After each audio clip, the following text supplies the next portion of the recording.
Lara Croft Tomb Raider anime. Which looks really good. It looks good. It's coming out in October, I think. And I am curious on what they're going to do rating-wise. Yeah. I really hope they lean more mature.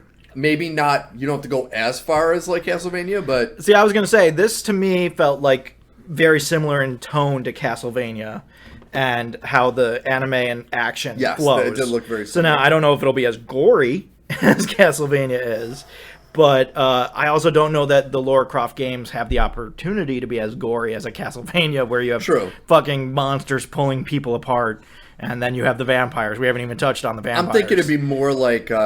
maybe like a Vox Machina, which has gore, but it's not over the top like Castlevania. The gore is kind of almost comedic at times. Yeah, and it plays kind of a point. Yeah. It's meant to set the stage in a realistic form. So when you have a dragon breathing acid over a group of people, you have to have them melt.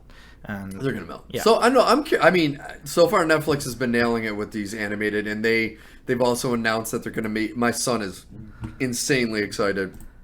They're going to do an animated Minecraft series. Oh, yeah? And he's like, oh, my God. Like, he can't fucking breathe right now. He loves Minecraft. But, I don't know. Hopefully. Fingers crossed. So then we got to talk about Moana 2. So, we came from much different exits from this trailer. We had different reactions to this one. So, for me, I see the excitement in my kids, and I think that might have biased me. Because I love the first one so much that I'm... very excited to see it, and I like the trailer a lot, even though The Rock has soured on me, so even hearing him as Maui kind of made me cringe a little bit. But I'm very excited to see it just because I love the first one so much that I'm going to give it a lot of space. Yeah. See, I want to like it. My thing is that, we've been talking about this a lot, it seems like they're just redoing the bits.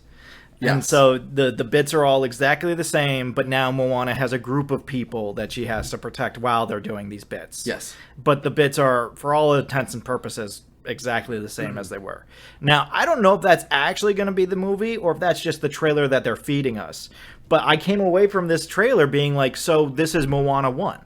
Like, this looks exactly like Moana 1, to the degree where, at the end, when Maui makes a joke about how...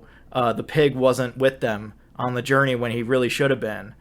And me and Kelly are like, yeah, join the fucking club. We all know this. Everybody knows this. It felt so referential that it was like almost this is too far, but almost like a rewriting of the plot of like, oh, this is Moana, but we made all the right decisions this time. So she brings the pig, and she has a group of family friends, and we're still going to do all the same action set pieces, so it's not going to feel that different. But I want to see what they do before I judge too harshly. I just, between one thing and another, I feel like this trailer needed to tell us a lot more. And the fact that it told us nothing, I'm just like, all right, bold decision, Disney. We're going to see how it goes. Which they need a hit, because Disney's animated studio and Pixar itself have not had a lot of success lately. It hasn't been a bountiful fall. Was banned big time. So it's like... I don't know, man. You gotta pull it together. I don't know. So we'll see. Speaking of when you don't learn, from Transformers versus G.I. Joe, following the end of Rise of the Beast, is happening officially. It's going on? They have Michael Bay as a producer. Well, of course they do. They have to. He's tied to it. He is, but it's like... He was a producer on Beasts. He was, but that bombed too. It's like everything he's done with this franchise has bombed.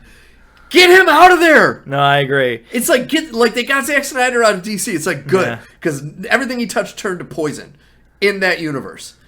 Get fucking Michael Bay out of this universe. In the same way, while we're talking about that, I also want to note Sony has decided to just fully lean in and say, no, we're going to use AI to write our movies. Yeah, which you think your movies are bad great. now? Yeah. We're going to use AI to write them now, so it's going to be even worse. Yeah. And also, Craven is being pushed back so that all of us have time to watch it over Christmas. Which is the funniest thing I have ever heard. That's the dumbest thing. Even if it was something that people were look forwarding to. Which no one is. Christmas time is really family movies. And Yeah. you have what's going to be a very R-rated shit movie, and you think people are going to see it more than once, even once? You're out of your fucking mind. It's insane. With the track record they've had, and then Venom is going to come out before that, and if that bombs... They're fucking delusional. They're so dumb. That's another thing, is that Craven was supposed to come out way before Venom 3. So how is this going, guys? Because you know damn well if Venom 3 bombs. Yeah. I still believe that Craven isn't going to come out. Yeah. And I think if Venom 3 really bombs, Craven will go either direct to streaming or they won't release it. I just can't understand a world where Warner Discovery looks at Batgirl and says, this is so bad, we have to write it off for taxes. And Sony looks at Venom 2 and Morbius and Madam Web and Venom 3 and Craven and says, nah. Keep it going. This is going to be great. It's going to be amazing. They're so bad. People's faces are going to melt. Yeah, that's all I had to say on that. Okay, so I got to touch on a couple quick things. First off, thanks to you opening your big mouth last week, I started watching Castlevania again. I've gone through 4 episodes of the first season, and goddamn, it's the greatest fucking adaptation ever. It is so good. It is. It is so good. And I forgot how short the episodes are, though, because it'll get to the end. I'm like, God damn it, I gotta fast forward. How do I fast forward? Yeah. No, I will never get over that first episode. That first episode gets you so entrenched so fast. And it's like, I've never, in my life of watching anything, felt more like sadness towards a villain that literally is murdering everybody, which is Dracula. You feel so fucking bad for him. He's like, I'm finally walking the straight and narrow, and the fucking church kills my wife, and now I gotta fucking kill her. And the church comes in and says, we're the church, we know what's best. Oh my god. It was so... The church comes in and does what the church does. Yeah. This is why I hate... Listen, I understand. I'm not sitting here being like, oh, this is why I hate Castlevania, or this is why I hate Catholicism, is because they burned down Dracula's wreck. No. I hate them because this is such a tonally appropriate thing for them to have done. This would have really happened. This is 100% would have happened. Yes. And probably did happen in other situations but where you didn't have a giant monster that could turn the sky black. Dude, it's so fucking good. And was it Richard Armitage, the guy from The Hobbit who played Thorin Oakenshield? He's so good, and everything is so good, and I fucking love it so much. And I can't stress people, if you have not seen Castlevania on Netflix, fucking watch it. What are you doing? It's amazing. And this whole episode's pretty much like the advertisement for Netflix, but this movie is on Netflix. I didn't watch it on Netflix. I watched my burned illegal Blu-ray that I got from England. The other day, I was going through YouTube, and they brought up Natu. So I watched it, and I'm like, I gotta watch fucking RRR. Yeah. So I watch RRR again, because it's like, it's been a minute. And so I'm like, okay, it's been a while. I had that stretch where I watched it so much that it really had me. And it fucking got me again. God damn it, it's so good. Like, I watched it, I'm like, I fucking love this movie. Like, I just was smiling the whole time, right back in. Yeah. It's just perfect. The moment where he goes and finds the guy that broke the picture frame. Yeah. It just pulls you right into the movie. Like, especially when he gets full Game of Thrones pinned to the floor. And then he just starts pushing his way back up, and you're just like, God, this guy's incredible. Because it starts with what is like the traditional Bollywood, Tollywood, okay, he jumped over the fence like he has superpowers, into a fucking realistic brawl. Yeah. Where he's getting the shit kicked out of him, but he's also beating the shit out of everyone else. It was so good. It's so good. That whole fucking movie is so goddamn good. It's so good that Kelly's father, who doesn't usually like Bollywood movies, we watched the first half of it with them here when they were visiting, but because it's a 3-hour movie, we ran out of time. They watched it on their own when they got home. So if my father-in-law likes it, you will like it. Like, I can't stress enough for anyone listening who has not seen this movie, and I know it's tough to get into because it's a 3.5 hour long Indian movie. It's so fucking good. Like, there is, a slight lull in the middle with the whole relationship thing. Yeah. But other than that, it's so good. Even that, I think, is still good. I enjoyed it. It was enjoyable. And, like, I still love, there are just so many moments that are so iconic from that, to me, in my life. Where, like, this year, in Rochester, there has been a boom of several animals. I don't know if you've experienced this in your neck of the woods, but we certainly have. There are so many fucking voles and rabbits and snakes. Oh, yeah, we have them in our backyard. Tons of them. And so every time I see a snake on the trail, I go back to that scene where the guy is the friend of Beam has been captured and is being interrogated, and he hears the snake behind him and he catches it, and I just go back to watching that with my buddy and saying, "Oh, in this part of the world, that's a really bad noise." That's awesome. This is good. It just sounds terrible the way I'm going to say this. The best torture scene I've ever seen, and it's still my favorite part of that movie, was when Ram is torturing Beam. Yeah. And he starts singing that song. It is a brutally painful scene to watch, but it's such a beautiful moment. Yeah. And I just watched it again. And I'm just like, God damn it. Yeah. I fucking love it. No, it's I fucking great. love it. It's incredible. So I've gotten on this weird kick. They've been releasing these docuseries. Well, it wasn't a docuseries, but last week I talked about the Reading Rainbow one. Mm-hmm. The only reason I watched this is because, okay, have you ever seen the TikTok dancers? They have like the Which one? No, they have. Well, that's the thing. Where it looks like people who are dressed real nice dancing like on piers with people around, and they're doing choreographed dances. I haven't seen these TikTok dances. Okay, but it's if you go on Instagram or YouTube, they'll pop up, and one of the main dancers is this woman named Miranda Derrick. Okay, and she's this like short hair blonde woman. And they always do these choreographed dances to mostly older songs. And they're really good dancers. And I've always watched them because I love dancing. I've loved it ever since Singing in the Rain, watching Gene Kelly and all that. Well, there's a documentary out now called Dancing with the Devil, the 7M TikTok Cult. I had no idea what this was. I can only guess by a title like that. Miranda Derrick used to be, her name before she got married was Miranda Wilking. And her and her sister Melanie, growing up, I don't think they were twins, but they were like very close in age. Growing up, they were dancers and all that, and then they started like a YouTube TikTok channel, the two of them, where they lived together in a house and they would put up videos and they had fun and doing these little things. Well, Miranda ended up going to LA, and there was this church. This Asian guy created this church that he ended up his daughter, and I believe his son ended up getting all these dancers to come to their church. And he said, you become part of our church and we're going to start a production company and we'll get you out there onto TikTok and we'll really we'll edit your videos, we'll record them for you, and we'll get you out there and we'll be all rich and we'll make a fortune. Well, then it started to, all right, well, I don't want you talking to your family. And I don't want you doing this. And everyone's going to be living we're going to buy these houses that everyone can live in, but you're going to be rooming with people. We're going to tell you who you're going to room with. And people within the church are going to marry other people from within the church. Like when you dance, we're going to tell you what songs to dance to. And these are the dances you're going to do. And this is how you're going to dress. And blah, blah, blah, blah, blah. And it turned into this. And the people that are really leading this docuseries are Melanie and her parents, Miranda's parents, talking about how they were trying to get her to understand she's in this cult. And she married, her name's Miranda Derrick because she married a dancer in the cult. It's fucking nutty. Mm-hmm. And it's like, I have been watching these videos for a couple years now.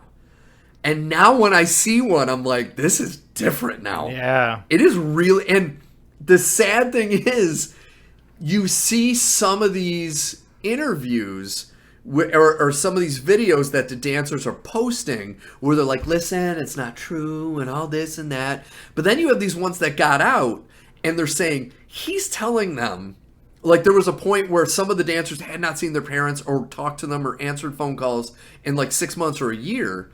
And he's like, listen, we're getting a lot of heat now. And there's an audio recording of this pastor saying, listen, we're getting a lot of heat. I think we were wrong by saying, I want you to contact them because we need to infiltrate what they're doing. And so these people are getting back in touch with their parents and creating these relationships with the parents to get them to stop looking into the cult. Jesus Christ. It's insane. But I'm watching this like, fuck, this is crazy. And once again, if you've watched, it's usually in like YouTube shorts or on Instagram, they have the little shorts. If you see like 2 or 3 people, usually young, usually really attractive, dressed nice, just like breaking out into these choreographed dance numbers, like on a busy street or on a pier with people behind them, you know, just out of the blue, just breaking into these really elaborate dances. And they're fucking phenomenal dancers. That's what this fucking cult is. And it's insane. It's the amount of cults. I don't know if it's crazy. just. I don't know if it's just a one of those things where the internet has made it more accessible, so you hear about them more. But it feels like there's so many fucking. There's cults. so many. And like I also throw groups like Scientology and Mormons in with that. Like, seriously, you guys are in cults. You gotta know. And it's like, that's the scariest thing. Like, now once again, I'm not going to turn this into a religious bashing thing, but you and I have our opinions on that. Oh, well, I go back to my Castlevania notes. Yeah, exactly. That's what I mean. But it's like, this is when people say, I don't see the harm that it does. This is the harm it does. This is the harm it does. Yeah. Because like you said, there are millions of people in cults like this that the guy that's running it, and it's typically a guy running it, is fleecing them because they show this guy. He has so much fucking money because of course he's not giving all the dancers the money they're making. He's giving them like barely anything. And then he opened all of these different businesses and made the dancers, like one of them, the sister, she worked at, it was like a frozen yogurt place this guy opened. She made $100 a week. What? Working 40 hours. No. At this thing because she was part. You know, he said, well, you're living in this house, and we're giving you food, and so you don't need this other stuff. Don't need this other stuff. Yeah. And it's like, fuck. Yeah. But this is the thing that kills me. It's like somebody smoking nowadays, not knowing that it causes harm. It's like going into these things, you should fucking know better. Anybody who tells you they have all the answers, then they know they never have fucking answers. They don't have the answers. They have the answers to control you, to make you think things a certain way or believe things the way they want you to believe them. They do not have the answers. And if you have millions upon millions of followers on social media, but you're broke, that doesn't happen. Yeah. You should have quite a bit of money. So the people that have, 5-6 million followers on YouTube or Instagram, they make a shit ton of money off of sponsorship. Yeah. So it's like, dude, you should be making some fucking money. And so it's frustrating. But it was really interesting and it was really aggravating. Yeah. Listening to these dancers like try to stand up for they're reading like Bible passages that made no fucking sense to what they were trying to talk. And they're like, well, do you see? It says it right there. And it's like, it was anything to justify what they're doing. If you want, so I'm saying to anyone listening, if you want to watch something that's fascinating, but also as infuriating as can be, it's this fucking thing. Add it to the pile. There's like 3 or 4 documentaries I've heard about just this year. Yeah. That fit that category. Yeah. Of just like, oh, do you want your heart to hurt and be angry at the state of the That's world? What's funny is last week I was saying how much of a breath of fresh air that the Reading Rainbow I know, and I go right into this one afterwards. I'm like, fuck, man. Get back in the mud. It's like there was a South Park that made fun of the adults watching like real crime shows because they called it murder porn, and it's like, this is kind of like there is definitely something about that. I can't turn away from the negative ones. There is something to that in the water of just like the way that at least our generations approach things. If we have something that like, it almost feels like if we have a finger on the ball, then it becomes this thing that we need to know about. Yeah. So if you've watched any episodes of all that, now you need to know what's going on with all of that. It's like when we watch like Spotlight or The Big Short.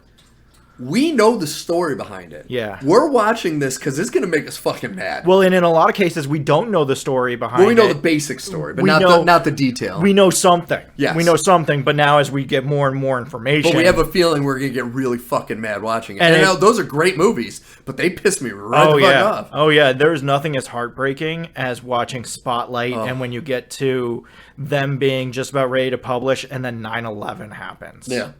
And they have to throw everything on brakes. Yeah. And it's just like, God damn it. What do we run with? Motherfucker. A terrorist attack or children getting raped by clergymen. It's like, fuck. Jesus Christ. Yeah, no, I agree with you. Yeah. So, but anyway, so that's what I'm going to end this glorious wonderful. read. How fun and friendly free. But I want you to look out for them. So when you're Yeah. flipping through social media, if you come across one and you see these people dancing, know that is a very brainwashed cult that they're dancing. Yeah, this is always the thing. Is like there's so many people like that online. Yeah. Where I'll be like, oh, I love this creator. They do this and they do this and they're so cool and they're so incredible with what they make. And then you find out, oh, they're in a cult. Yeah. It's fucking nuts. It's like finding out. Nuts. It was like finding out that Elizabeth Moss, star of *Handmaid's Tale*, is a Scientologist, and you're just like, what? How? I don't get that. How? I don't get that. Tom Cruise, I get.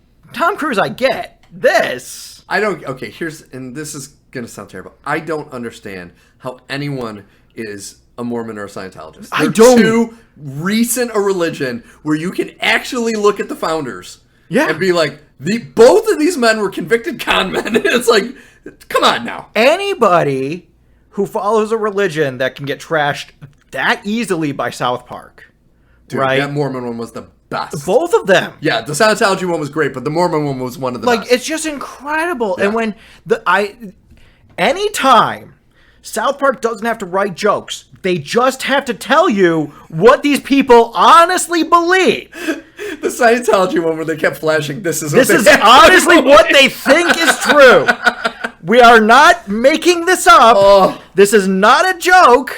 It's like brilliance. Brilliance. The Mormon one had a whole jingle that went with it. That was It's just like, Jesus Christ. Yeah. Okay.